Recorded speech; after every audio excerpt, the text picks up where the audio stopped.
Le Pen n'est pas mort. Jean-Marie Le Pen a eu un hommage quasi national à l'occasion de son décès, alors même qu'il incarnait le pire de la France. Tout le monde y allait de son hommage et Macron aussi.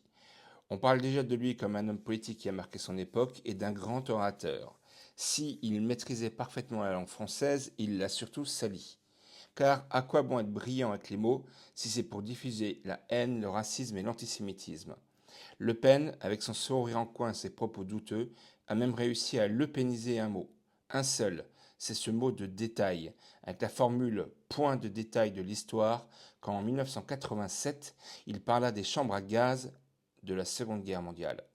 Ce mot de détail restera dans l'histoire et restera son empreinte politique quand, dans quelques générations, on parlera de Le Pen. Or, ces provocations n'ont jamais été des maladresses, des dérapages. Ce sont l'expression d'une conviction profonde. Soyons clairs, Le Pen n'a jamais été un patriote. Il était l'héritier direct de l'extrême droite française, celle des anti-Dreyfusards, des collabos de Vichy, de ceux qui ont trahi la République. Il n'a jamais défendu la France, il a défendu une idée raciste de la France, pour tout simplement tenter d'accaparer le pouvoir et d'y instaurer un régime fasciste. Car n'oublions jamais que Le Pen a puisé dans le colonialisme son idée de l'homme, où la racialisation est la base idéologique de son cortex politique.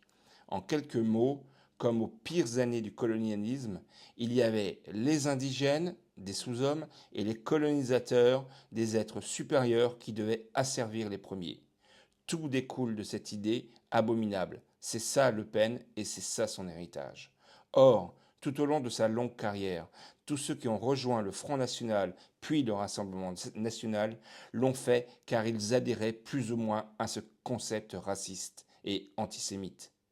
Alors que quand la fille Marine nous jure qu'ils ont changé, je me permets de dire que je me marre.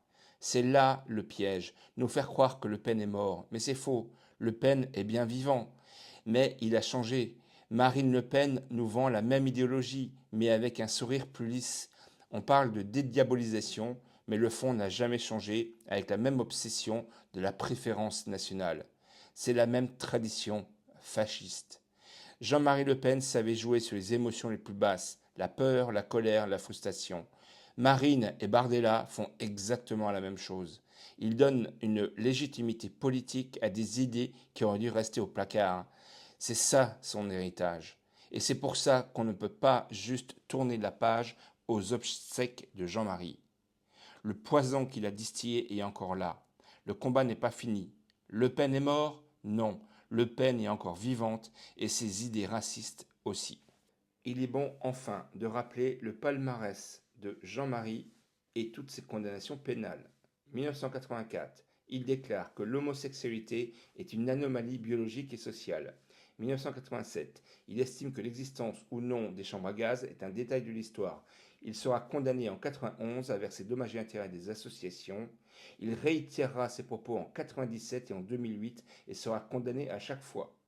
1988, il ironise sur le ministre de la fonction publique, Michel Durafour, en l'appelant Monsieur Durafour crématoire. Recondamné. 1996, il affirme croire dans l'inégalité des races. Condamné.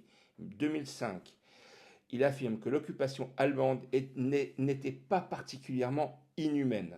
Condamné à 3 mois de prison avec sursis et 10 000 euros d'amende.